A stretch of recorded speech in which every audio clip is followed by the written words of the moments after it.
implement successfully influence regimes or groups to reverse harmful, illicit behavior, such as human rights abuses, corruption, and terrorism. Sanctions signal a change in diplomatic posture without evoking military action and are generally designed to implement policy through coercion, such as denying visas, blocking access to financial systems, and banning trades in critical goods and services. The United States has imposed sanctions unilaterally and multilaterally, generally targeting individuals or entities to halt illegal and or harmful behavior. Experts note sanctions are more effective when there is a clear mandate, such as a ceasefire, broad international support with explicit guidelines, and a clear exit strategy. In Africa, the United States has active sanction programs in 9 countries with hundreds of individuals, entities, and companies designated under these programs. The majority of these sanctions are designed to prevent terrorism or conflict, dissuade human rights abuses, and combat corruption or financial crimes. So I would like to know from our witnesses if there is an exit strategy for active sanction programs in Africa.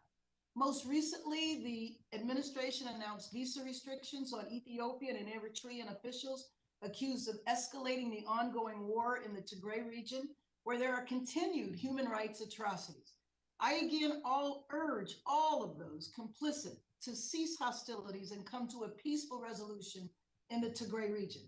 Like most coercive measures, sanctions can and have resulted in unintended consequences, such as delayed humanitarian assistance or economic contraction. Studies show that sanctions can lose their effectiveness, especially when they go on for long periods of time without effect, or when countries on the continent don't agree with the objective. It has been reported that African countries are less likely to enforce the sanctions regimes, and we clearly saw this with the 30-year rule of Bashar in Sudan, a well-known human rights violator, and the willingness of the continent to embrace him for country visits. South Africa, a country once sanctioned during its apartheid regime, borders Zimbabwe and has had a keen interest in the country. Even with its influence on the situation in Zimbabwe, South Africa has never gone along with Western sanctions on the country, which are focused on internal political practices and human rights. South Africa is more concerned about the danger of economic or political collapse in Zimbabwe, which would heavily impact South Africa. I often speak with Zimbabweans, and they repeatedly say that well-meaning targeted sanctions are affecting innocent citizens. The country has seen widespread reversal and cessation of donor funding in the areas of social development, such as environment, health, water, sanitation, education, and infrastructure development. I'd like to ask the panel, in Zimbabwe's case or any other case in Africa, are we over or underusing sanctions in Africa? How can the U.S. improve its messaging to let the people of Zimbabwe know that the sanctions against the country are targeted specifically to individuals and not the country writ large? Sanctions are tangible, and economic sanctions allow the United States and other concerned nations to withhold direct and indirect supports to countries that commit human rights violations. It is important for our panelists to give strong, concrete ways of how to move forward regarding sanctions in Africa. Where are sanctions still warranted? Where should they be revisited or lifted? Or are there other ways the United States can promote the rule of law or use our influence to change brutal regimes? I would like to thank our witnesses for participating in this important hearing and highlighting what works and what needs to be revisited. The committee is looking forward to hearing your recommendations on the way forward. I now recognize the ranking member for the purpose of his opening statement. Mr. I thank my good friend, Chairwoman Bass, for again holding a hearing on a very important topic on the impact of sanctions on Africa. I would note parenthetically that I remember in the 1980s, I was a strong supporter of sanctioning South Africa because of apartheid. There were a number of people who made the argument that it hurt more Africans in South Africa that did the regime. But frankly, when there is such an egregious violation of human rights as that apartheid policy was, it was, I think, necessary to be all in. And I think that made a difference. And I think your point about sanctions over time is very well taken, Madam Chair. And we need to constantly recalibrate to try to make more effective and more efficient sanctions once they are levied. I'd like to affirm that the lodestar of any sanctions regime is how it helps or conversely hurts people on the ground. And again, that can take the longer view, like it did in South Africa, where it did hurt some people on the ground at first, but led to an elimination of that appalling policy. The reason we have sanctions as a tool in the toolbox is to further the benign policy objective of countering bad actors, and ultimately because we desire to help people who suffer under bad and all too often barbaric regimes, and that is global. These tools include the Global Magnitsky Sanctions, legislation for which I was the House author, sanctions under the International Religious Freedom Act, sanctions prescribed under the Trafficking Victims Protection Act, and sanctions under many other laws, executive orders, and authorities. Sanctions judiciously applied over years against the government of Sudan made an enormous difference. 15 years ago, when I met in Khartoum with President Bashir to protest the genocide against the people of Darfur, he spent an enormous amount of time arguing for an end to U.S. sanctions and frankly showed little empathy for the victims of Darfur. I was on my way to Darfur on that trip, and I remember asking him, Mr. President, when was the last time? No, let me amend that. When was the first time you went to Darfur? It was all about sanctions. He wanted those sanctions to be a goner, and that's what he talked about. While there are many ways to address the topic in general terms and in the abstract, I'd like to use this opportunity to discuss the sanction of certain Eritrean actors for abuses amounting to, at a minimum, war crimes and crimes against humanity, both in the Tigray region of Ethiopia and in Eritrea itself against their own people, as well as those who use sanctions to leverage a ceasefire and how to ultimately bring an end to this conflict. What we have witnessed since November of last year in Tigray shocks the conscience, as you know, Madam Chair. Eritrean soldiers who crossed the border into Ethiopia have committed war crimes, including the killing of unarmed civilians and rape. Not only have they targeted ethnic Tigrayans, but they have also targeted Eritrean refugees in camps on the Ethiopian side of the border. These refugees have fled the police state headed by President Isaias Afwerki, and who has turned his country into the North Korea of Africa. Sanctions thus would be used to punish and hold accountable those who have committed these atrocities. Yet in this case, where millions are suffering and the need for an immediate end to the war is so great, sanctions might also be used to spur towards a negotiated peace. While the administration and members of Congress, including me, have called for an immediate withdrawal of Eritrean soldiers in Ethiopia, there are practical questions of how to bring that about. It seems to me that following a ceasefire in place, all actors need to be brought to the table and a resolution negotiated. How can one bring this about, especially given how isolated Eritrea is for the rest of the world and how it has emphasized radical self-sufficiency, requiring identifying what the pressure points are? You'll recall, Madam Chair, that I chaired a hearing on Eritrea, a neglected regional threat back in 2016 that addressed many of these issues. I'm happy to say that on May 23rd, the Biden administration announced it was placing sanctions on certain Eritrean and Ethiopian officials. Beyond that, we need to identify sources of revenue, which keeps the Eritrean regime afloat, and key players who control the funding. One such source of revenue is the mining industry, including the Bisha mine, which was the subject of a lawsuit brought by Eritreans in Canada, who said they were forced to labor in the mine as part of the national service Eritrea requires of all of its citizens. Another source is the Red Sea Corporation, an octopus-type entity involved in multiple sectors, which serves the interests of the ruling elite, including the People's Front for Democracy and Justice, or PFDJ. All these assets are under the umbrella of the Hijri Trust Fund. In terms of individuals who must be subject to financial sanctions, two in particular demand our attention. One is Hagos Gebrehiyot, who controls the money and the holdings of the trust fund, and the other is Yamini Gebriad, who after Isaias is probably the most influential decision-making in Eritrea. By focusing on Eritrea and its actions, I don't mean to absolve the other bad actors, not only in Tigray, but throughout Ethiopia. Thank you. Of course, you and I have spoken to President Prime Minister Abe various times, and we're hoping that he will move. He did win the Nobel Peace Prize to really making peace that is fair and equitable.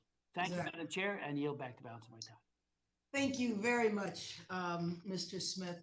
We appreciate all of our witnesses and members being here today, and we look forward to your testimony. Let me remind the witnesses that your written statements will appear in the hearing record. Under Committee Rule 6, each witness should limit their oral presentation to a brief 5-minute summary of their written statement, and you will see a clock on the screen in the gallery view. So please adhere to that clock. What we like to do in the committee is to go through everybody's testimony. All of the members have an opportunity to ask questions, and then we will have another round if there still is an interest in continuing, but we want to stick to the time limit so we make sure that everyone has ample opportunity to raise questions. Our first witness is Mr. John Prendergast. He is a human rights and anti-corruption activist, as well as a New York Times best-selling author. He and George Clooney co-founded the Sentry Project, an investigative and policy team that follows corruption connected to war criminals and transnational war profiteers. He has worked for the White House, the State Department, 2 members of Congress, the National Intelligence Council, UNICEF, Human Rights Watch, the International Crisis Group, and the U.S. Institute of the Peace. He has also volunteered in Big Brothers, Big Sisters program for over 35 years and authored several books on Africa. Dr. Bridget Moix serves as Peace Direct's U.S. Executive Director, collaborating with policymakers, donors, and the peace-building community. She has worked for 20 years on international peace and conflict issues with a focus on U.S. foreign policy. She spent 9 years lobbying on foreign policy and peace issues with the Friends Committee on National Legislation, where she developed and led the Peaceful Prevention of Deadly Conflict program. She holds a PhD from George Mason's University School for Conflict Analysis and Resolution, where she focused her dissertation on understanding the motivation of local peacemakers and how the international community can better support them. Noah Gottschalk is Oxfam's Global Policy Lead, where he coordinates the organization's advocacy efforts on conflict, fragility, and migration. He has nearly 2 decades of expertise promoting peace, justice, and human rights, and has spent much of his career living and working in countries experiencing conflict crises in the Middle East and Africa. He has led Oxfam's human rights campaign in response to natural disasters, conflicts, protracted crises in the Horn of Africa, the Great Lakes, the occupied Palestinian territory, and Israel, working to mobilize and ensure government policies are driven by priorities of impacted people. Eric Lorber is the Senior Director of the Center on Economic and Financial Power at the Foundation for the Defense of Democracies. He is also a Managing Director of K2 Integrity, where he advises global financial institutions on issues related to sanctions and anti-money laundering, combating the financing of terrorism compliance. Previously, he was Senior Advisor to the Undersecretary for Terrorism and Financial Intelligence of the Department of Treasury, where he provided strategic guidance on U.S. sanctions and combating financial terrorism policies. I would like to begin with Mr. Prendergast. Chair Bass, Ranking Member Smith, and all the subcommittee members, thanks so much for your relentless work on these issues and this opportunity to testify again in front of you. 2 decades ago, I was part of a small team of U.S. diplomats led by Anthony Lake, Susan Rice, and Gail Smith that ended the Ethiopia-Eritrea War, which at the time was the deadliest conflict on the planet. 2 years of intensive diplomacy spearheaded by Special Envoy Lake, who had been President Clinton's National Security Advisor, produced a peace agreement that undoubtedly saved millions of lives as Ethiopia was on the brink of a massive offensive that would have inflamed the already deadly war and led to famine. Looking back on that peace process, the main ingredient we were missing and why it extended the process was we didn't have leverage. That kind of intensive, persuasive diplomacy is very rarely successful when it's not backed by serious leverage. So today, as the new U.S. envoy for the Horn of Africa, Jeffrey Feltman, labors to convince the Ethiopian and Eritrean heads of state to stop committing massive human rights abuses, I'm struck by how little has changed over these past 2 decades. The U.S. sends very able diplomats out to cajole African leaders in the midst of these conflicts to stop looting and wrecking their countries, but provides very little in the way of effective, tailored, focused, and escalating leverage to help the envoys succeed in their mission. Leverage, I believe, is the critical missing ingredient in U.S. peace and human rights efforts. Unless we can affect the cost-benefit calculation of those officials and their international commercial collaborators who are profiting from the deadly status quo, very little will fundamentally change. We might succeed in getting a short-term ceasefire here or a slightly better election there, but the violent kleptocratic systems that are the engines of human destruction are not being effectively challenged. But properly devised and robustly implemented financial pressure strategies, as you have indicated, with targeted network sanctions at their core can help change that equation. So instead of sanctioning individuals one at a time over an extended period, sanctions are much more effective when you target networks, which include the targeted officials, their local and especially their international commercial collaborators, and the companies through which they do business and through which they move money. And when paired with anti-money laundering measures, such as the Treasury Department's FinCEN advisories, these can be doubly powerful. Two recent stories. One, South Sudan. The United States initiated a focused series of targeted network sanctions and anti-money laundering actions in October 2019. Over a few months, the Treasury Department sanctioned a number of officials, businessmen, and companies right up to South Sudan's vice president. And they issued an anti-money laundering advisory warning banks about corrupt funds flowing from South Sudan through the international banking system. This sustained escalating use of pressures, combined with intensive diplomatic efforts from around the world, and local Sudanese civil society peace efforts, were temporarily effective. A deadly deadlock was broken, and the president and the main opposition leader agreed to form a unity government, as we know, in February 2020. However, the easing up on those financial pressures since then has rewarded backsliding, so progress has ground to a halt. But if we apply the lessons of recent history, noting that a return to full-scale war has been averted as a result of, in part, of earlier financial pressures, we could reasonably conclude that a new round of stinging multilateral pressures using global Magnitsky authorities and expanding on the original AML advisory could potentially break the logjam again, offering a real chance for peace in that long-suffering country. DRC is another example. The sanctioning of Dan Gertler and his network of companies in 2017 and 2018 was an effective and impactful use of network sanctions. He was making hundreds of millions of dollars for Kabila and his own network. And the way that these guys were at the core of the kleptocracy in the Congo was what was driving a lot of the violence. In December 2017, the US sanctioned Gertler, his main business associate, and dozens of his companies using global Magnitsky authorities, and then sanctioned more of his companies a few months later and issued another anti-money laundering advisory highlighting his methods. Kabila ultimately did not postpone elections indefinitely. He did not run for an unconstitutional third term. He did not change the Constitution, thereby offering a small, modest, but real victory for democratic aspirations in the DRC. It's a country has a long way to go, but Kabila's kleptocratic grip has been shaken.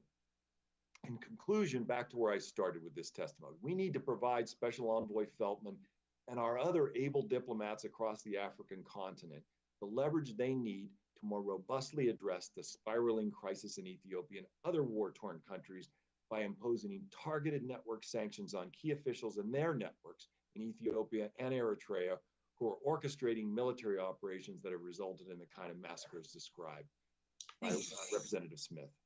So leaders of the former regime now in opposition also need to be sanctioned. So it's not one side or another side. Unless there's severe consequences for those personally profiting from the destruction, it's hard to imagine that the conflicts will end if we're just leaving it to hollow pledges of peace from the leaders and the toothless pleas for peace from governments around the world. Thank you so much.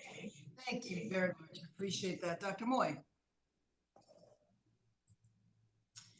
Thanks so much, Chairwoman Bass, Ranking Member Smith, members of the subcommittee for having this important hearing and inviting us to share our perspectives. Peace Direct works with courageous local peace builders to stop violent conflict and build lasting peace. I am deeply honored to work with our partners in Africa and around the world, and I'll do my best to speak with you on their behalf today. There's more in our longer written testimony as to their work and some of their perspectives on U.S. sanctions. Right now, I'm going to focus on one key message, 6 questions I hope Congress will consider on sanctions, and one story. First, if there's one key message I want you to take away from my testimony, it's that well-intentioned U.S. sanctions often can complicate and even impede locally led efforts for peace, justice, and democracy. Sanctioning abusive governments also punishes innocent civilian populations, restricts civil society space, and can deepen fragility for years to come. Individual sanctions on human rights abusers can be useful, but will have little or could even have negative impacts if they're not part of a broader strategy coordinated with the international community. Of particular concern to peace builders are the current material support laws. While these laws may seem reasonable, their ultimate effect has been to hinder vital humanitarian and peace-building work that often requires reaching civilian populations in areas controlled by armed groups and engaging all sides of a conflict in dialogue, counter-recruitment efforts, trust-building, or even reconciliation.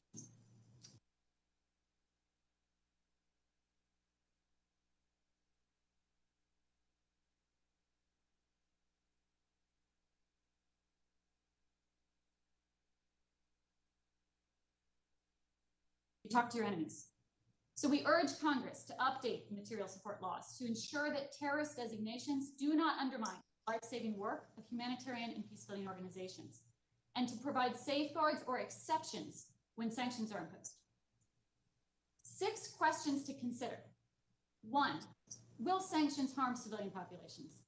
Economic sanctions aimed at governments do more often harm suffering of ordinary people, and they layer structural violence on top of direct violence. So we advocate that sanctions should not be applied and should be lifted if they harm civilian populations. 2, will sanctions help or hinder those locally led peace-building, justice, and reconciliation efforts? Locally led efforts are more effective, less costly, and they create more sustainable peace. Sanctions should help facilitate, not impede these efforts, and they should be part of a comprehensive strategy to help end violence and restore broken communities. 3, will sanctions support or undermine nonviolent civil resistance movements? Research shows nonviolent civil movements are twice as effective in deposing authoritarian regimes as armed movements, and they lead to more democratic long-term outcomes. Congress should listen and respond to requests, as in the case of South Africa, for international sanctions from legitimate nonviolent civil society movements. 4, are sanctions part of a comprehensive, coordinated strategy to reduce and build peace? And here I want to flag that Congress should ensure sanctions are incorporated into and aligned with the Global Fragility Strategy, which is now required under the Global Fragility Act. 5, what is the role of U.S. military assistance in the conflict? Congress should ensure that the administration's current sanctions review includes a thorough assessment of military assistance and improved accountability to guarantee U.S. weapons do not end up in the hands of armed groups or authoritarian regimes. And finally, 6, do sanctions perpetrate or help undo systemic racism in U.S. foreign policy? Decisions in Washington continue to be made based on the analysis of predominantly white foreign policy establishment. Note this panel of all white people talking about Africa, rather than the lived experiences of those on the receiving ends of policies. We encourage you to apply an anti-racism lens to sanctions decisions and seek out the perspectives of those who are most impacted. I want to close with a story of a peace builder and a friend. I'll call him Mohammed, and he helped me understand why U.S. policies can be so problematic for peace building. Mohammed worked for many years as a humanitarian and peace builder in Somalia. He used to tell me that for the price of 1 U.S. drone strike, he could help 1,000 young people stay out of armed groups and become positive change agents in their communities. He also explained to me how negotiating with armed groups to travel, to implement his projects, to reach the people that he needed to reach was just part of his daily reality. Mohammed had a vision of a peaceful future for his country, and he knew there would never be a military solution to the conflict. He believed that more peace-building efforts, locally led by civil society, and a political process were ultimately the only way out. He believed a dialogue process between the government, armed groups, and with civil society could one day end decades of violence and bring a new future for his country. Does U.S. policy help or hinder Mohammed's vision? Thank you so much for this opportunity. Thank you very much. Mr. Noah Gottschalk.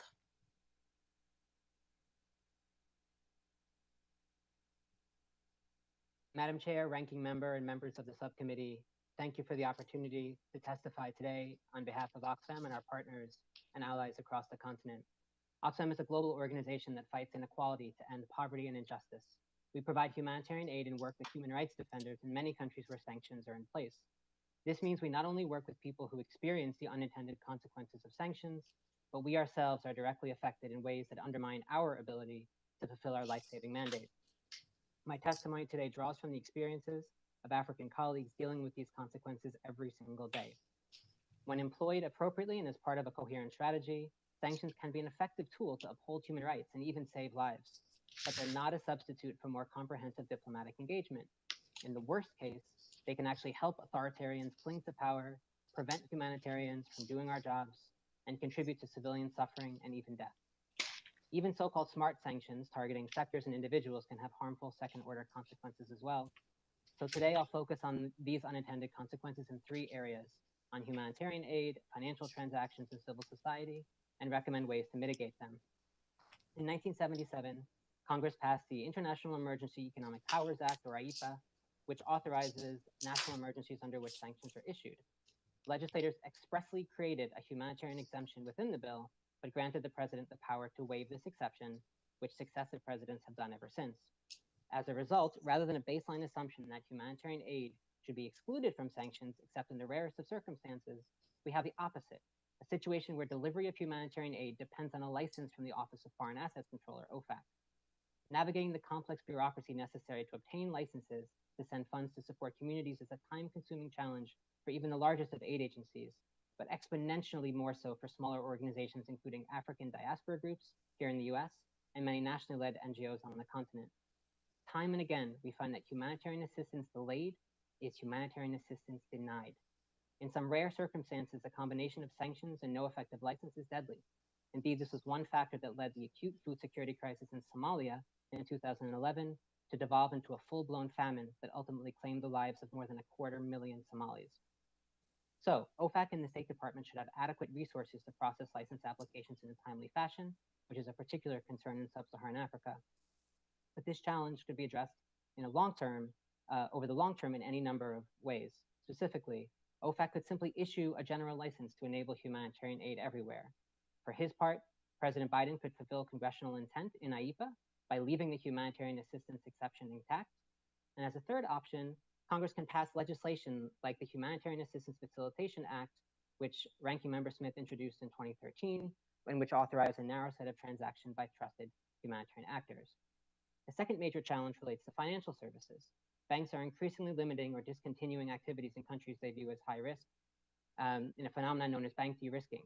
Sanctions may not be the sole cause of this problem, but they factor heavily in how banks evaluate risk, including in some African countries where banks are deciding the financial rewards just aren't worth the potential risks. This financial exclusion has severe impacts on nonprofit organizations like Oxfam, on remittance companies, and on businesses who need funds from abroad. In response to this challenge, the US Bank Examination Manual can be rewritten to more appropriately assess the risk that transactions pose, which could reassure banks that their risk could be more manageable. The government can also establish white channels to facilitate money wiring and trade to locations experiencing severe financial exclusion, like the Treasury Department did just last year via the Swiss humanitarian trade channel with Iran. Finally, sanctions have unintended consequences on civic space and human rights defenders. Acclaimed Sudanese activist Hala Al-Qadib told me that while she supports targeted sanctions, more comprehensive sanctions make it harder for activists to challenge authoritarian rule because they, quote, transform the countries they're targeting into isolated territories, cut off from access to knowledge and global networks, end quote. She continued that this isolation has particularly grave consequences for women's rights and can leave human rights defenders in sanctioned countries with, quote, fewer avenues to pursue accountability for the corruption and human rights abuses that gave rise to sanctions in the first place, end quote. Political leaders have been known to blame human rights defenders and humanitarian organizations for sanctions based on the false perception that such groups are informing on sanctioned officials and businesses on behalf of the international community. Restrictions on civic space often follow. In some cases, sanctioned governments pressure NGOs to speak out against sanctions under the threat of legal reprisal or worse. This harmful impact can be mitigated through robust consultation with civil society and clear, consistent, and transparent communication about the purpose and scope of sanctions. In conclusion, When implemented as part of coherent foreign policy and coordinated with the international community to avoid loopholes, targeted sanctions can sever the link between corruption and conflict and create space for meaningful dialogue, reform, and long-term systems change. The global Magnitsky regime is a positive example of many of these principles I've outlined today, and more can be done to further expand its usefulness. Thank you, and I look forward to your questions. Thank you very much. Mr. Lorber. Thank you so much, Chairwoman Bass, Ranking Member Smith, and distinguished members of the committee. I'm honored to appear before you today to discuss the impact of sanctions in Africa. Before I begin, I do want to corroborate and provide support to what Mr. Prendergast said initially. As someone who worked on sanctions at the U.S. Department of Treasury, including on sanctions in Africa, I think network-focused financial sanctions, along with the provision of information that's useful to financial institutions to detect, disrupt, and deter financial crimes and illicit activity, really is a powerful tool that we should be thinking about applying, frankly, more in certain situations to create the leverage that he was talking about. I come before this committee today as an economic sanctions and compliance professional, having worked at the Department of Treasury and having advised financial institutions, corporations, humanitarian organizations, and individuals on ensuring that they operate in compliance with US, EU, and UN sanctions obligations. My testimony today will focus on the United States' use of targeted sanctions in Africa to counter specific corrupt networks, terrorist financing, and human rights abuses. And as we all know, the U.S. applies a wide range of types of sanctions to target threats to its national security. Such sanctions include the comprehensive jurisdictional programs that prohibit U.S. persons from transacting with persons or in certain countries, sectoral programs that prohibit only certain types of transactions, and secondary programs that create sanctions risks for non-U.S. persons who continue to work with particular bad actors or in specific sectors of a sanctioned country's economy, among others. But understanding the key differences between the programs the United States employs against regimes and conduct in Africa and the programs it employs against comprehensively sanctioned jurisdictions such as Iran, Syria, and North Korea is important when assessing their impact and some of the risks of their use. To counter threats to U.S. national security in Africa, the United States currently employs two types of programs, regime-based and conduct-based programs. Both of these types are targeted, only sanctioning specific and particular individuals or entities for engaging in malign activity. To date, the United States has currently maintains regime-based programs on a range of countries, as well as a number of conduct-based programs, including the GLOMAG program and the CT program, both of which have been mentioned by other panelists.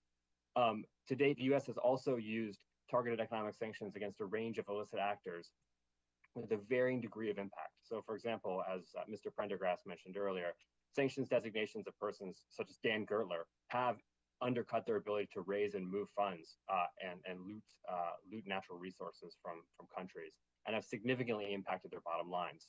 Similarly, multilateral and U.S. sanctions against terrorist organizations on the continent have made it more challenging for these groups to raise funds and finance destabilizing activities.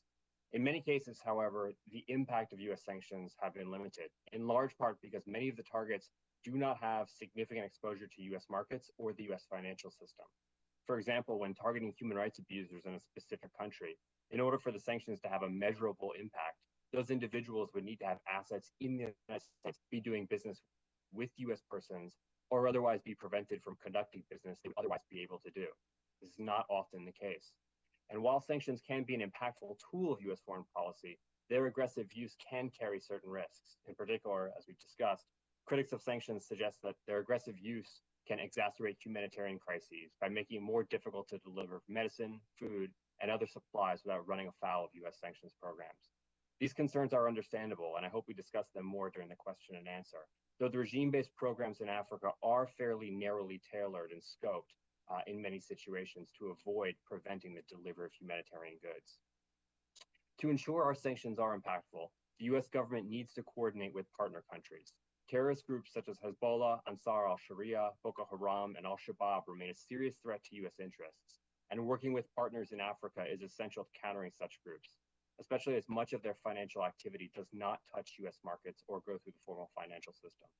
Likewise, the Treasury Department should continue to work with the United Nations, the private sector, and NGOs to jointly investigate, prosecute, and implement targeted financial measures to expose and disrupt their financial activity.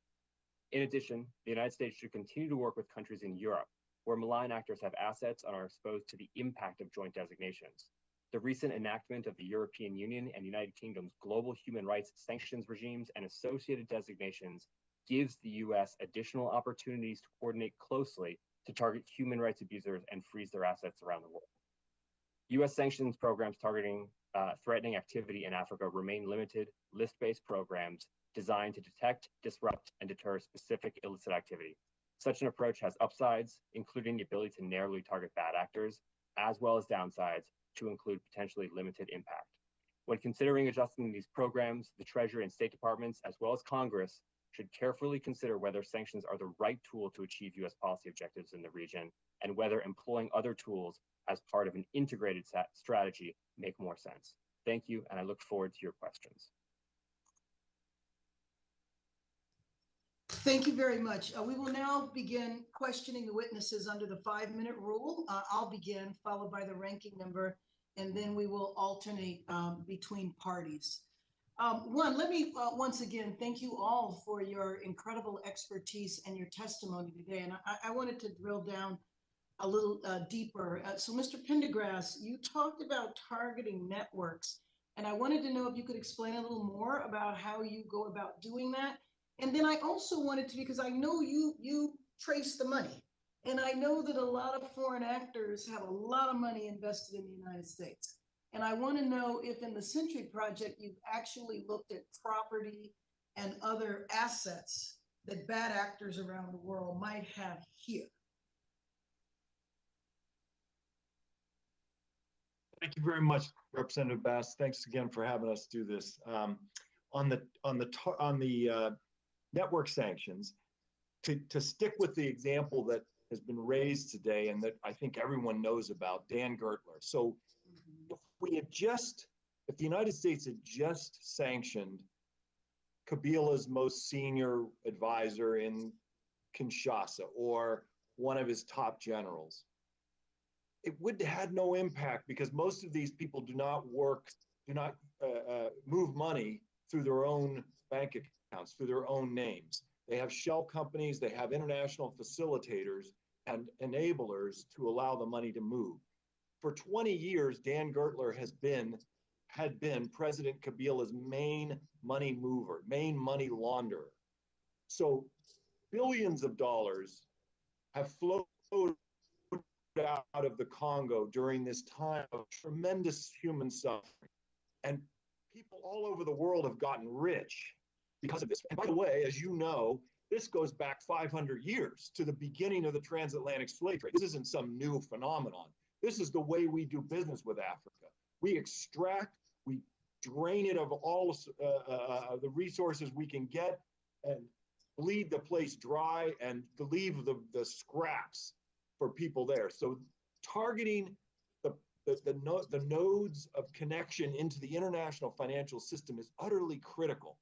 And Gertler represented that main node into the international system for the president of the country.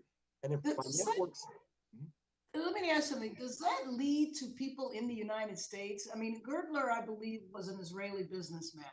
Are there people here in the United States that are complicit with that? U.S. citizens, U.S. business people, U.S. companies? Yes. I hate to say this because you never want to be, and I'm not even in a government agency. I remember the old days when I had to say, I'm not at liberty to talk about this. But there is a major work going on right now looking at where some of those assets are in the United States. And I think over the course of the next 6 months, we're going to see some action. But indeed, yes, principally, these guys will go to Europe, in Belgium and France, particularly. This is why we so going back to Eric's earlier comments, we have to multilateralize these sanctions efforts and anti-money laundering efforts, and a lot of that is being done. And you're seeing that from Treasury departments going back to President Clinton all the way through to the present. And so, but much, much more could be done. And providing that evidence that's being collected primarily by civil society organizations and by journalists, and turning it over to banks and turning it over to the US government, European Union, and other folks who have where the assets are located now, Right. That's the key action. I think you've hit the target. Thank you. And Mr. Lorber, I wanted to know if you could give me an example of an African country where sanctions really brought about change and then we lifted them. And then I want to know if you could comment about Zimbabwe, where we've had sanctions for over 20 years, and I don't know what we have accomplished. Thank you, Chairwoman. I mean, I think the best example you have, and I think Ranking Member Smith mentioned this, was the progress of the Sudan program over a period of approximately 15 years. I mean, Sudan, while everything there is obviously, while there are many things there which are still problematic, it has ceased its support for terrorism, for national terrorism. It did cease procurement of North Korean arms. It was involved in North Korean arms sales. Some of the human rights abuse issues are no longer as prevalent or as problematic as they once were. And as a result of the sanctions pressure, primarily, as Mr. Smith was talking about, Sudan did come in many important ways from the international cold. On the Zimbabwe point, very, very quickly, because I see time is running out, but in many ways, the sanctions on Zimbabwe haven't focused on those primary financial facilitators like Dan Gertler that really do put pressure on the regime. They've been primarily against specific individuals, government officials in Zimbabwe. Well, in our second round, I'll come back and ask more questions specifically on the Zimbabwe. Mr. Smith. Thank you very much, Madam Chair. And John Prendergast, thank you for your many decades of tremendous work. You really were the lightning rod when it came to Darfur and other terrible atrocities. So I again want to thank you for that longstanding commitment. And your point about networks and leveraging are so on point.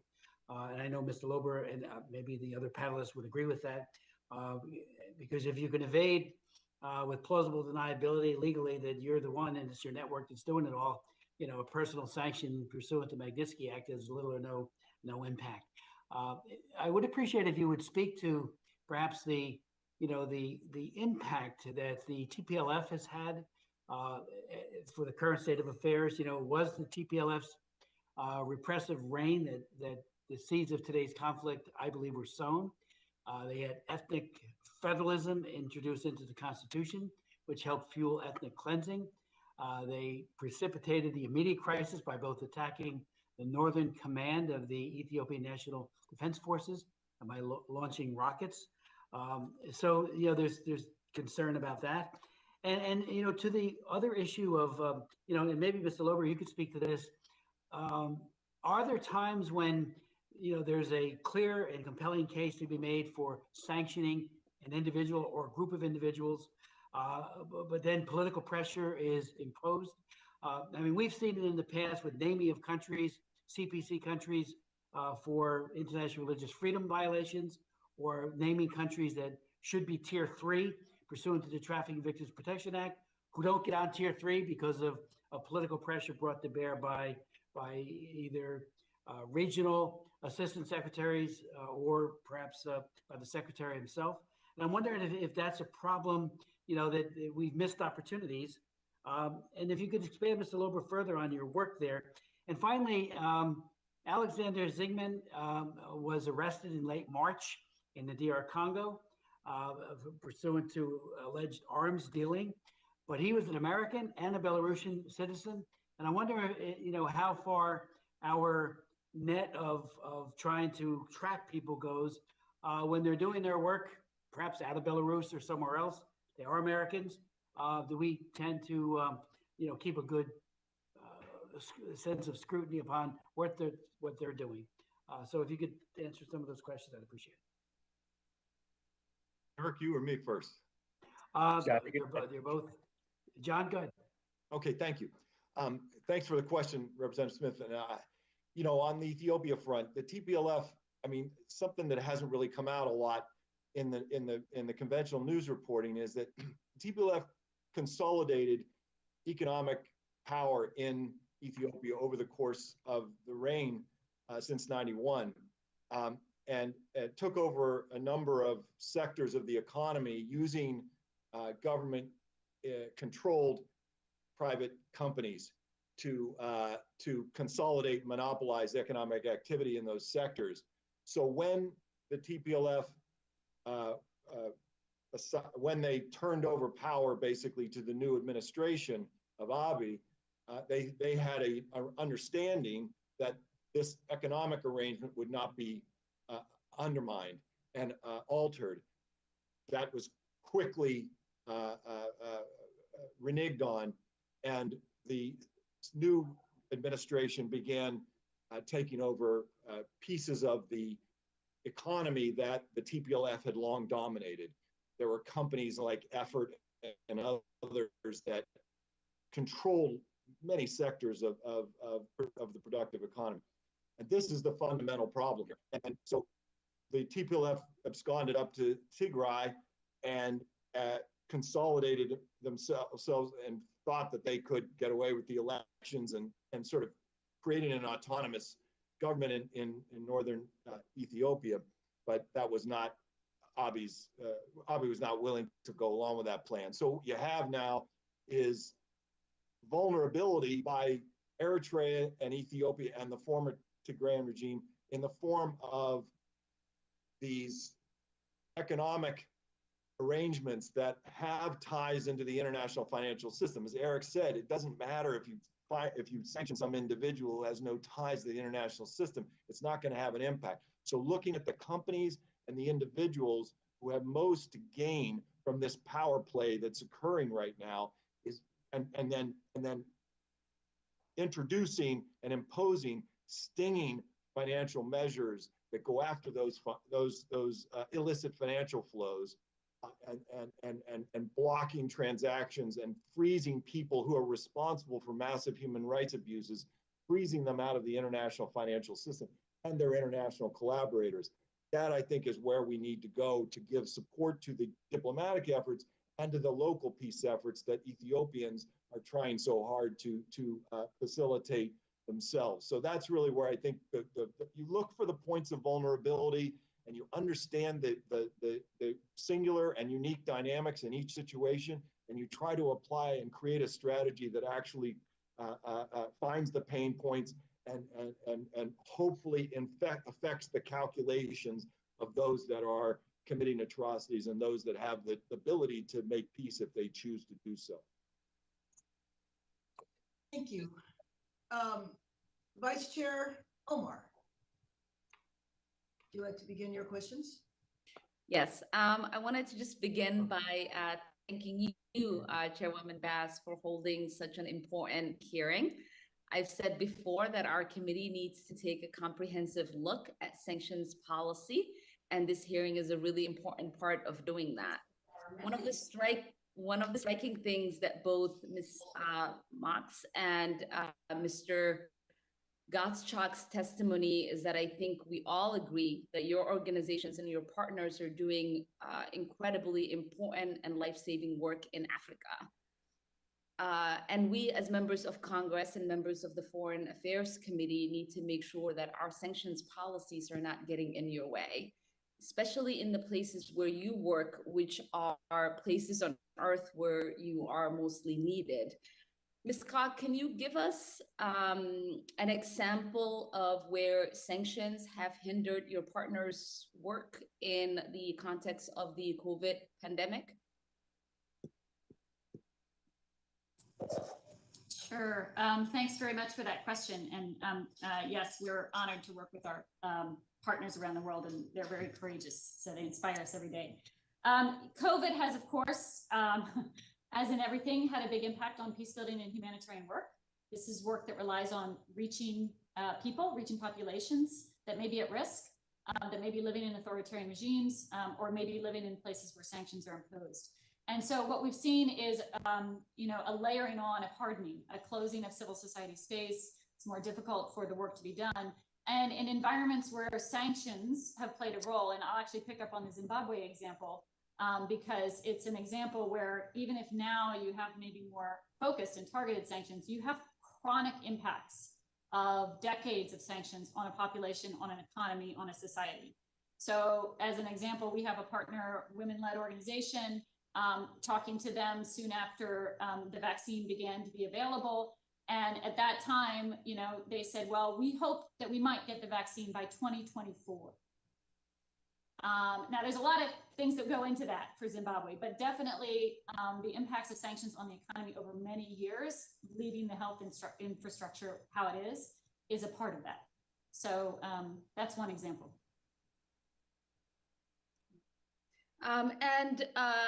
If one of your partners in Somalia or the Sahel was trying to de-escalate conflict and promote dialogue, what are some of the obstacles that the counterterrorism sanctions would put in their way? Yeah, so the material support laws and CT restrictions have been a real problem for peace building work. And if you look at the kind of work that our partners do, and there's some examples in the testimony there, it is work that requires engaging people who may be connected to or have been involved in violence. That's what peace building requires. And so these sanctions restrict that entirely. If you look at, for example, what happened with the Taliban in Afghanistan, is that at some point you realize we have to engage these people. If there's going to be a peace deal, there has to be some way of engaging them. And that was unheard of. The way it's unheard of now to engage Boko Haram or Al-Shabaab was unheard of with the Taliban. So you have to at some point be able to think about how can you engage these people. And under these kind of restrictions, partners can't do that. Our colleague Michael in Nigeria, he said to me at one point, like, who is Boko Haram?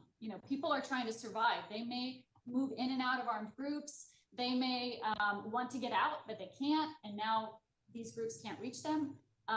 And there also needs to be a rapid response often when an opportunity arises. In DRC, we have a partner who has a lot of contact because he has deep connections with the communities, with armed groups, with the commanders of armed groups. And they literally will call him and say, I have 100, this is a real example, I have 100 child soldiers I'm ready to release, come get them and reintegrate them with the communities. If there's a process of vetting every person that he talks to, because he's not allowed to use his truck to go out and engage them to bring those children out of the bush, he can't do his work. He can't save those lives. So there are real practical problems with the laws and how they impact peace building efforts. Appreciate that. Mr. Gottschalk, I really appreciate your point about Oxfam having the resources to navigate the licensing process. And I appreciate your mention of my legislation to reclaim congressional power of sanctions. My bill also has provisions to make that process easier for organizations that don't have the same resources.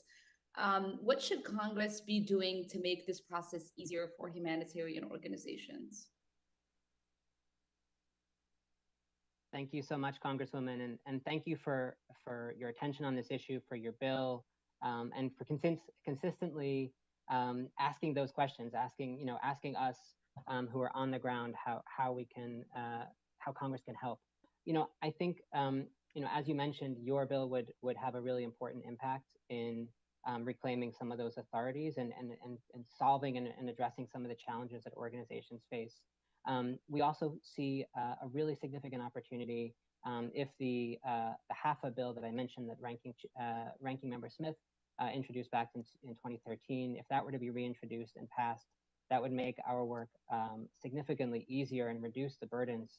But fundamentally, I think calling Congress speaking with one voice, calling on OFAC, calling on the administration to issue these general licenses. This is a question of restoring congressional intent.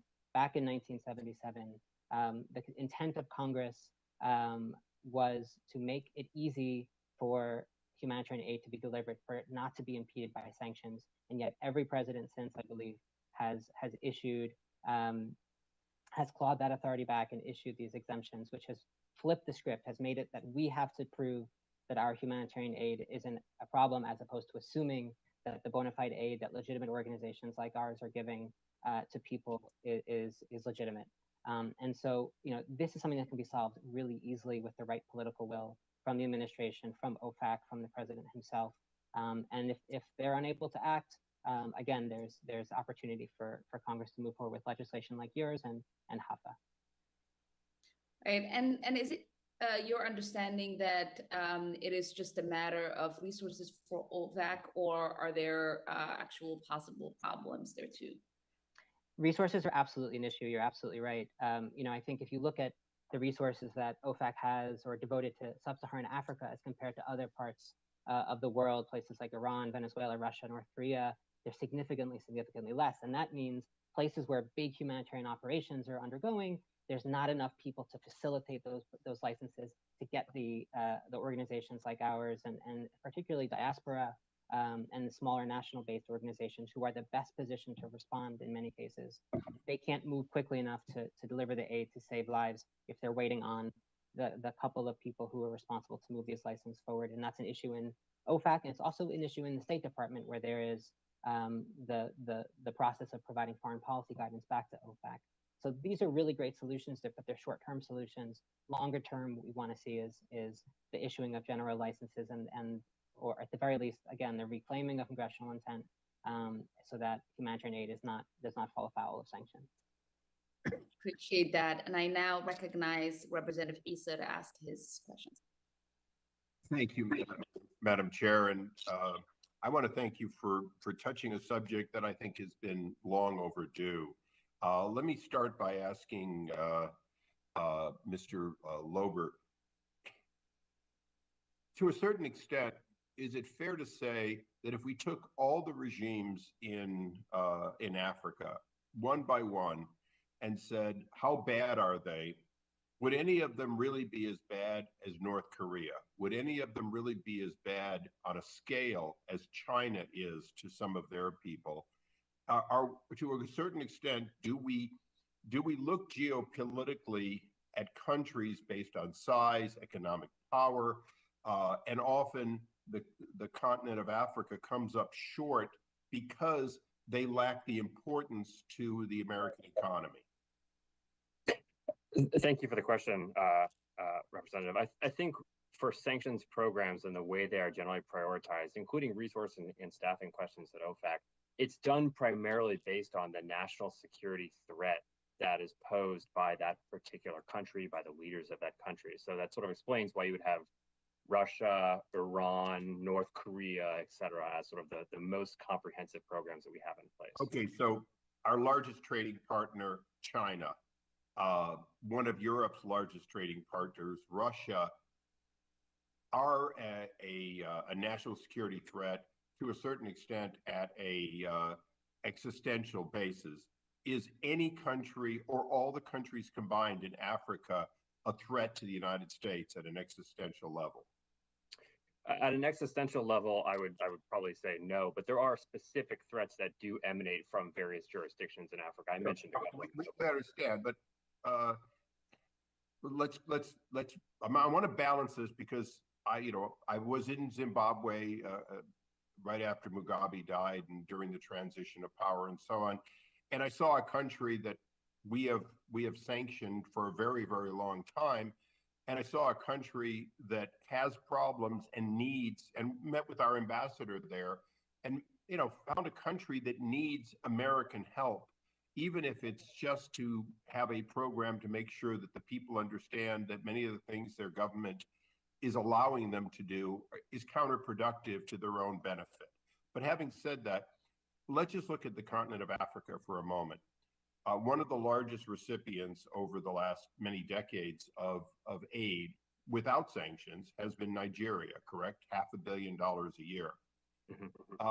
Probably the greatest theft of natural resources in all of Africa by their own government. Fair to say, Nigeria? I think it's a candidate. It's up there for that, yes. Right. We give them $500 million a year. They steal $500 million in oil a month in some cases.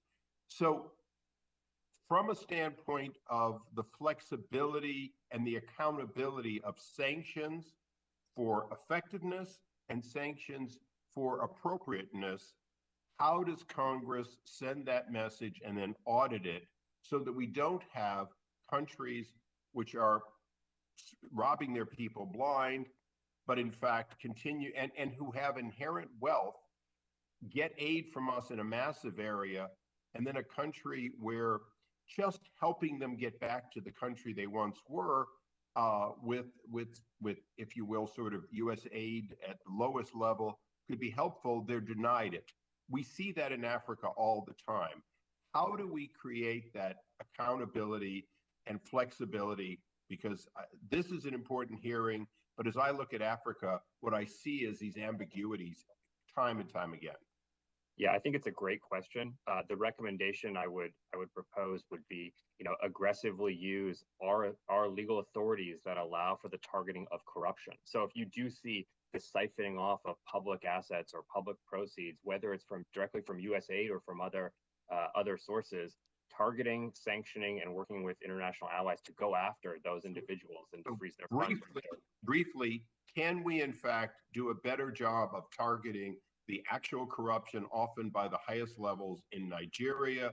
And can we lessen, for example, in Zimbabwe, our claw so that we can provide some help to the people of that poor country? Yeah, I mean, I think, yes, I think is the short answer to that question, to both of those questions. I think you should be able to target corrupt actors in Nigeria or wherever they're operating and aggressively ramp up that program. And then to the extent that the Zimbabwe program, the assessment is that it's not working or it's not effective and actually changing the behavior of that government, then it warrants a review to consider what action to take, including potential either lifting of certain designations or ramp down in some way. Thank you. Thank you, Madam Chair. I now recognize Representative Jacobs to ask questions. Thank you, Madam Chair. I think we've talked a lot about the unintended consequences of sanctions, and I myself have experienced the difficulty they add to peace-building efforts. I wanted to take a level up and just talk about the effectiveness of sanctions regimes as a tool for the U.S. The Institute for International Economics has found that sanctions are effective about 1/3 of the time. And Mr. Prendergast, I know that your organization published a report in 2019 measuring the effectiveness of sanctions. And I was wondering if you could describe what makes a sanctions regime most effective, effective meaning reaches the desired outcome, and what lessons we can take as we're looking at whether we should use sanctions as a tool for different conflicts and challenges moving forward. Thank you, Congresswoman. What doesn't work are the kinds of things that a lot have been brought up today. Zimbabwe, we imposed these sanctions 20 years ago. There's no follow-up. They were on individuals. They have no real impact on the individuals that have been sanctioned, but then those officials can say it's the sanctions that is causing the humanitarian misery, the human misery in the country. And it's an absolute fiasco. Sudan, had an impact in the sense that was just cratered the ability of the regime, Omar al-Bashir's regime, to access international finance, but it also had tremendous impacts on the broader population, this kind of comprehensive sanctions.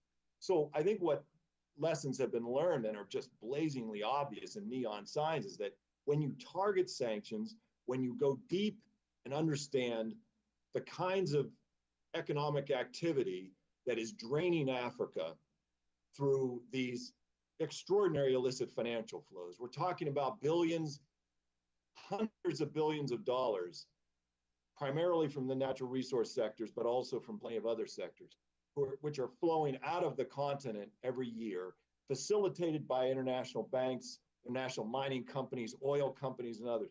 When you understand that so much of that activity is A, corrupt or a result of corruption, and B, they're laundering those proceeds of corruption through the international financial system, and you can find the evidence for that, then when you target those networks, the individuals who are doing the stealing, the looting on the ground, and then the international facilitators and enablers going up into the international financial system, and you can sanction that network, that's the kleptocratic network, I think, that is what's most damaging to Africa's future. So much of what's going on in Africa today is so important and positive, and it's being held down by these kleptocracies that where the financial incentives are skewed to using violence, to undermining the rule of law, to committing human rights abuses, and even to continuing conflicts, so that these natural resources can continue to be looted. We need to go after those networks in those countries and in the international financial system and really create significant consequences for that kind of activity.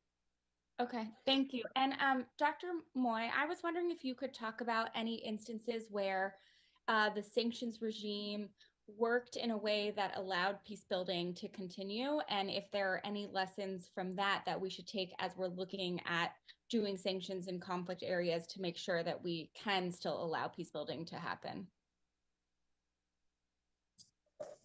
I mean, I think the classic example of South Africa is the one that's often pointed to. And I would say a really key factor there is a civil society movement that was actively asking the international community to use sanctions. And so that's kind of the, like, I would say, you know, check, like, that's what to check. Is there an organized, legitimate, nonviolent movement in the country that is actively asking for sanctions? Still, there can be complications.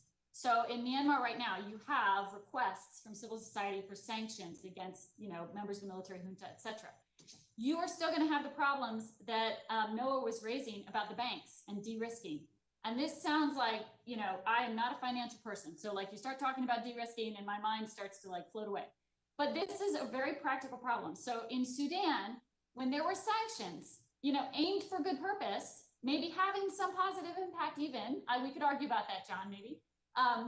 But even if they were having positive impact on one thing, we couldn't get any bank to transfer funds to local peace committees on the ground in South Kordofan who were doing work to literally stop violence between communities because the banks are too scared once the US puts sanctions on a country. So you have to figure out, this is something Congress has to figure out, like, how do you balance these things and make sure that you mitigate these unintended consequences anytime you're looking at sanctions.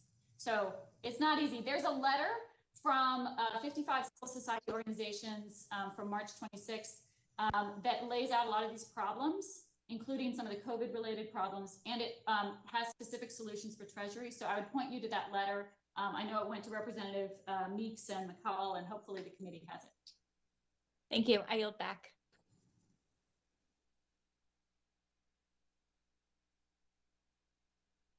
I yield back, Madam Chair. Thank you. I now recognize Representative Cicilline for 5 minutes. Thank you, Madam Vice Chair. Thank you to our witnesses, and really thank you to Chairwoman Bass for calling this hearing. I think, you know, we see this moment as a moment to obviously reinforce that the soul of American foreign policy is rooted in human rights, democracy, and the rule of law. And, you know, want to understand how the tools that are at our disposal to help protect people from corruption and the kind of corruption that we see kind of all over the world right now. Obviously, sanctions, as the chairwoman said, is a tool, not a policy. And so sort of figuring out how we balance complicated areas of the world and regimes in countries that obviously have a very complicated set of circumstances.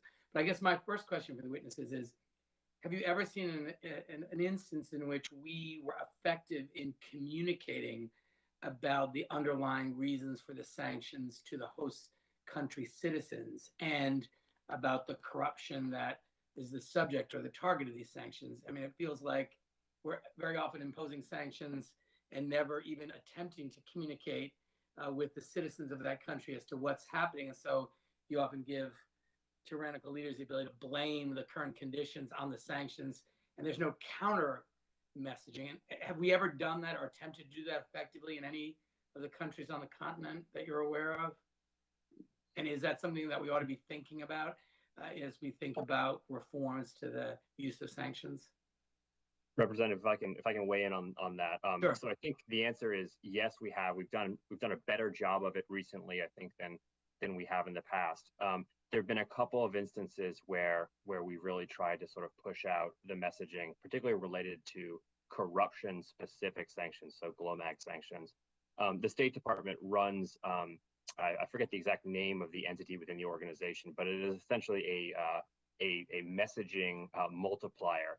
And as part of some of our work that we were doing in Africa under the GLOMAG program in 2018, when senior Treasury Department official, the Undersecretary, traveled to Africa in what I think was the first time an undersecretary of TFI, has ever gone to Africa. They pushed out quite a bit of messaging and spoke with on-the-ground leaders, making clear to them that sanctions that were being imposed were not focused on the people. They were focused on corrupt leadership. In addition to that, one thing that was really done over the last administration, I think it's continued to this administration as well, for some of the larger, more comprehensive programs. These are not specific to Africa, but I know in the case of the Syria sanctions program and in the Iran sanctions program, one thing that that was done by state was they actually translated many of the press releases done by OFAC and the State Department and put them out on Twitter and put them out through messaging systems. And they were some of the most read State Department tweets, and I think tweets within the U.S. government across the world. So there was some good resonance, I think, that was achieved. Now, can more be done? Yeah, I think so. But I at least think that approach is a decent start. Can I add to that? I want to complicate it too, because I spoke with some of our partners to prepare for this hearing, and one of our colleagues is part of our global advisory committee, Kuskandi Abdul Shafi, and he helped lead the Darfur Youth Peace Movement. I mean, he's a longtime activist, and he really helped me understand it's not just a messaging problem. It's a consistency problem in U.S. foreign policy. And so they're not just watching what's the U.S. doing in my country. They're looking across the world and saying, you know, the U.S. is saying one thing here and sending weapons to areas where human rights violations are happening over here. Or in the case of Sudan, you know, Kusant Kandi helped me understand that, yeah, we want accountability and justice, and we want sanctions, and we want, you know, a Bashir to be held accountable and other perpetrators to be held accountable. But then the U.S. doesn't support the ICC, you know, formally doesn't like stand up in the international system for coordinated justice mechanisms in the same way. So how do we believe the U.S. no matter what it says? So on that score, you know, with respect to the humanitarian exemptions that every president apparently has waived, rather than kind of urging the current administration to honor those assessments, why would we consider just repealing that waiver ability? I mean, what confidence do we have that even if Congress urges, and what's the danger of doing that? If anyone wants to know, maybe. I'd like to weigh on. Noah, feel free, and then I'll jump in after you. But I do want to weigh in on that topic. Yeah, thank you, Congressman. I don't know if there's a danger. I think again, it's an expression of congressional intent, and it's something that would be literally life-saving. You know, there are, you know, there are a number of pathways that I highlighted that Congress can take, and I think by continuing to have this conversation, I mean, I think the fact that it was quite difficult for us to find really positive examples of, to your question, of where the purpose of sanctions have been clearly communicated is evidence that there is a problem here that we can address. And I think the message that is also sent, I just want to add this point, the message that is sent when the U.S. says they care about a population, that we're sending hundreds of millions of dollars in humanitarian aid for a population, but people are not seeing that assistance. They don't understand that they're not seeing the assistance because a license hasn't been issued yet, because there's a staffer who's working, you know, their heart out at Treasury Department in the bowels of the department trying to process piles of paperwork. They just see that the U.S. is talking about doing something. They're talking about sanctioning, they're talking about punishing, but they're not seeing the assistance come through. And that's something that can be resolved by putting a global exemption in place for humanitarian assistance. And Congress, again, has a role to do that. Thank you. Thank you. So that concludes our first round of questions. If members want to stay for a second round, we will be able to extend our hearing. I know that I'm going to start with Ranking Member Ranking Member Smith to take up the first 5 minutes. Actually, Madam Vice Chair. Chairwoman Gass? Yes, if you don't mind. Excuse me, Mr. Smith, do you mind if I jump in here and ask? I stopped off at Zimbabwe and wanted to ask, you know, specifically about our 20 years of sanctions in Zimbabwe. What have we accomplished? What do we need to do? And I would like if each of you could respond. Maybe I'll start with Dr. Moix. I don't think we accomplished much. I don't think Mugabe went without a meal. Okay. Mr. Blender? Mr. Lorber? Oh, apologies on that.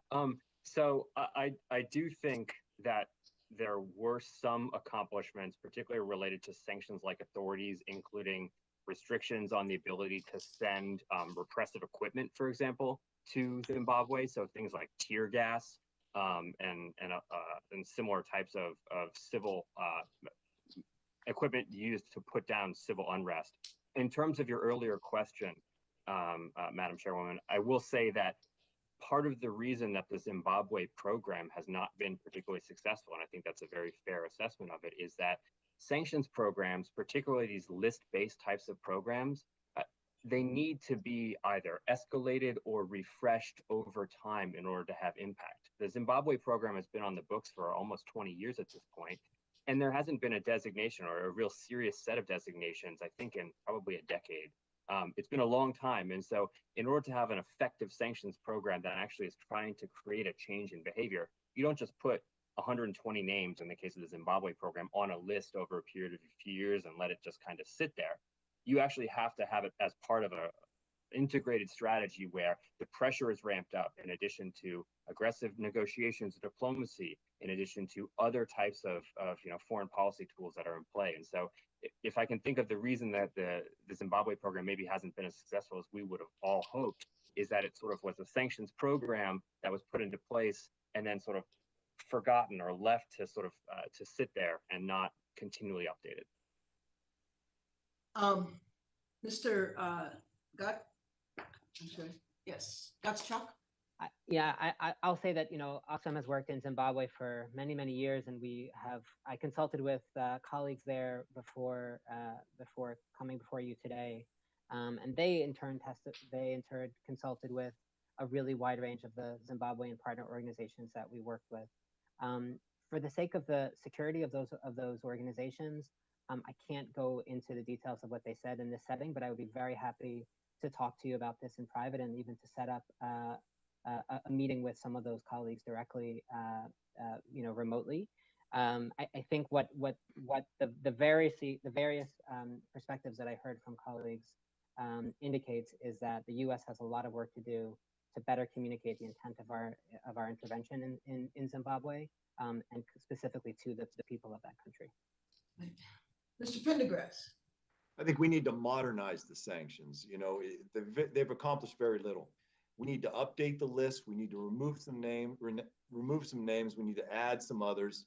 We need to go after those that are driving today's kleptocracy, investigate those networks and impose network sanctions on them, and then work closely with the global banks and the regional banks to enforce those sanctions. Because if you don't enforce them, there's going to be very little to no result from this effort. But I do think if we did modernize them and bring them into the 21st century, I think we could have an impact there.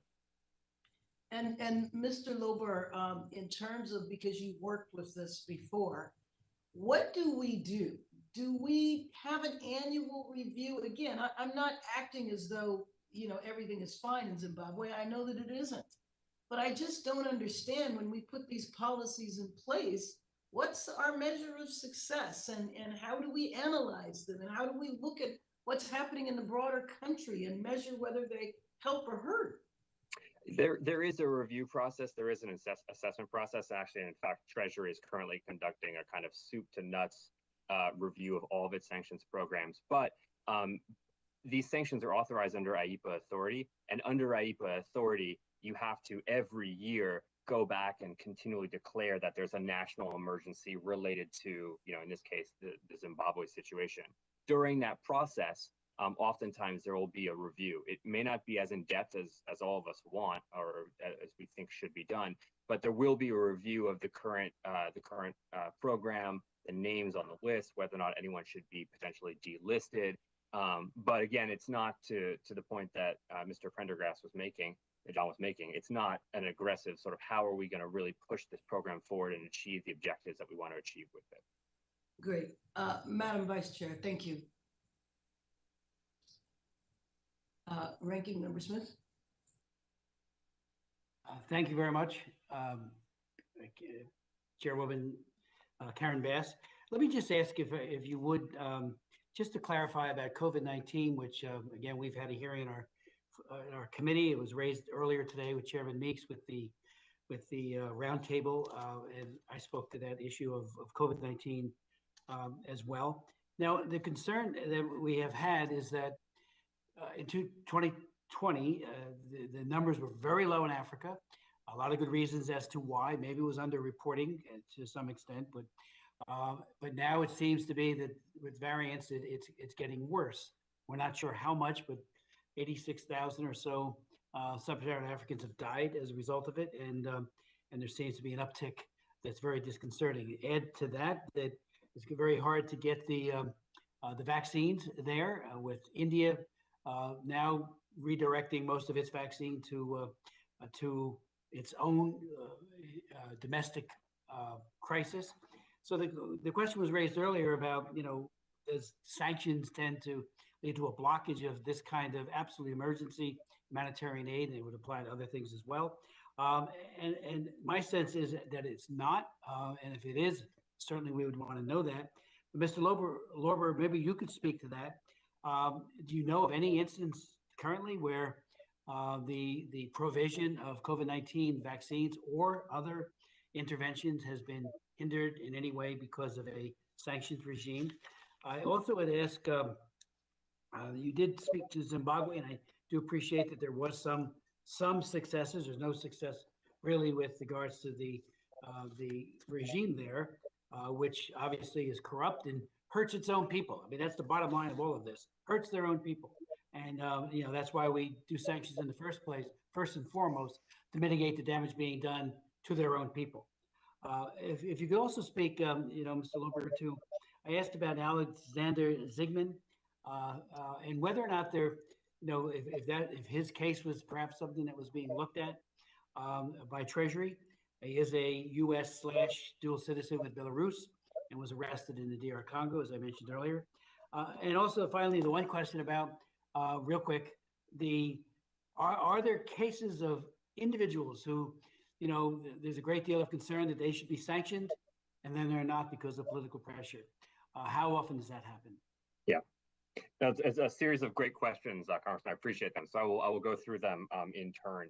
So I do not know of a specific situation in which there was the inability to deliver COVID-related materials specifically as a result of sanctions. I think actually this gets to a bigger question, a bigger point and conversation that we were having earlier with Representative Cicilline, as well as with one of my fellow panelists. So on the question of these humanitarian general licenses, as a rule for the major sanctions programs, the jurisdictional programs, Iran, Syria, North Korea, there are general licenses in place that allow for the delivery of humanitarian goods, including things like medicine, including PPE, for example.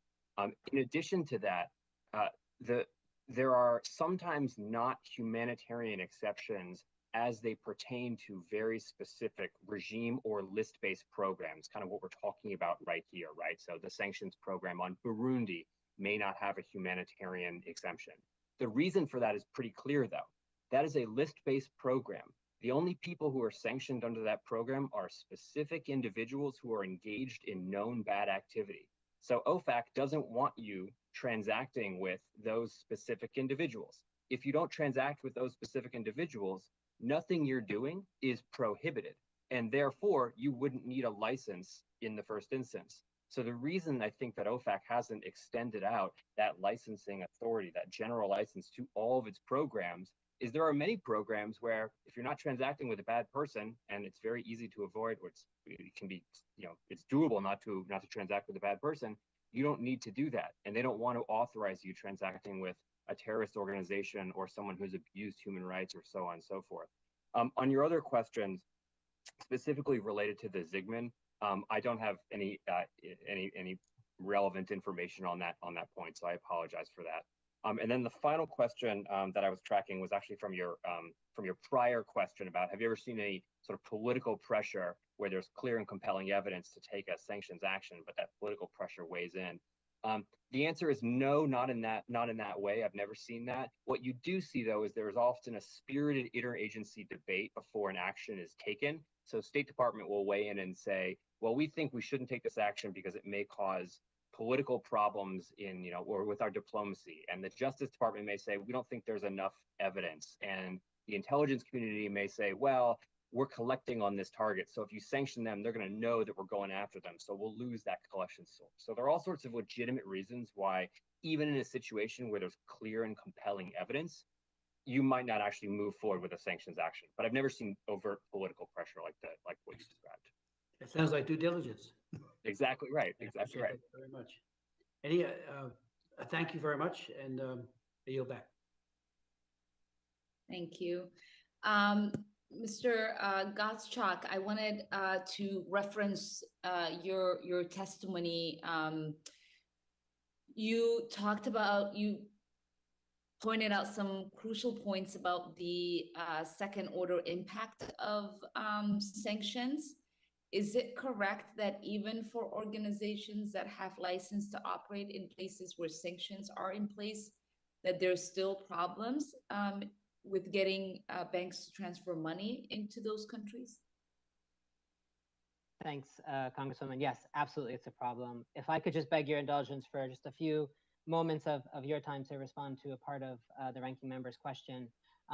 I think while we haven't yet documented specific instances of COVID vaccines being denied because of sanctions, I think it's safe to say, unfortunately, that if and when those vaccines do become available to countries that have sanctions designations in place, there will be a restriction of access. I think for the time being, our big concern is that the drug corporations are not allowing what we're asking for, which is the people's vaccine, that this vaccine be shared equally among people around the world. This was a publicly funded vaccine, and we believe that it's a public good, a global public good, and that none of us can be healthy until all of us are healthy. And by sharing the recipe for the pie, we don't have to divide it up in smaller slices. Specifically to your question, Congresswoman, and thank you for that, and thank you for recognizing how these second order impacts happen. I mean, specifically the issue of bank de-risking is a significant problem. But before I come to that, I want to also say that when Secretary Pompeo issued designated Ansar Allah, better known as the Houthis in Yemen, there through the specially designated global terrorism designation, as well as the foreign terrorist organization designations, we spoke with pharmaceutical companies who were doing business with Yemen, who said this was going to force them to reconsider their business there, of course. And then when OFAC issued a general license that would have included specifically pharmaceutical goods, those private traders, those private companies, still were not changing their position. And I think this speaks to the idea that when the risks are so great and the rewards are potentially so small, private companies are not going to do business. And I think, backing up back to the issue of bank de-risking in particular, after 9/11, the regulatory burden was shifted from governments to private corporations, to private banks. And unfortunately, I think what they're doing is they're making a rational decision, right? They're deciding that the regulatory burden, the costs to them, the risks are simply too high for them to engage meaningfully. And it's, of course, quite difficult to incentivize private companies to take actions that we want to see. But I don't want to take up too much time, but if we do, I'd love to talk more about the specific impact this has had in Somalia, for example, on remittance corporations, which is a really, really significant challenge. One of the solutions that we would have in mind specifically is the creation of what are called white channels. And this would be, this would help in places where banks decide that the costs and consequences of working outweigh the benefits of doing business. It sets up a system that governments can use. It's kind of like, if your ship was coming without its navigation system and you didn't know quite where you were going until you ran aground, this is a channel that establishes really clearly that has boundaries on either side, and you can safely arrive in port. And I think the establishment of a white channel like this means that the risks can be reduced, and corporations, banks in particular, companies, traders, etc., can be more likely to be willing to take on the lower risk of engaging in places where sanctions are in place. Yeah, so I want you, obviously you alluded to this, but to speak a little bit to the effects of the you know, banks' inability to, or willingness, or the obstacles that exist for them to transfer money, the impact that it has on a country like Somalia. As you know, I'm part of the Somali diaspora. The country in itself wouldn't survive without remittances. And I know Oxfam has been a leading partner for so many of us who've been advocating. And so if you can just speak to what the effects of what the effects have been on Somalia, really appreciate it. Yes, absolutely. And thank you for the recognition. My colleague Scott Paul has been really leading this work for Oxfam. You know, this is an issue that touches on constituents in probably all of your districts. You know, and the fact is that a country like Somalia, which is heavily dependent on remittances, I believe it is it amounts for a third of Somalia's GDP every year. Significantly more, I should mention, than comes into the country through foreign assistance. When remittances come into the country, people don't spend them on luxury goods. You know, in most instances, they're spending them on basic needs. And so these are life-saving transactions. This is money that's coming in and to let people buy food and you know, shelter when they can get it. And it also has specifically really important impacts on women and women's empowerment, because studies have shown that when women are receiving remittances, we see this in our programming on the ground in Somalia, they have greater control of their households, they can open up small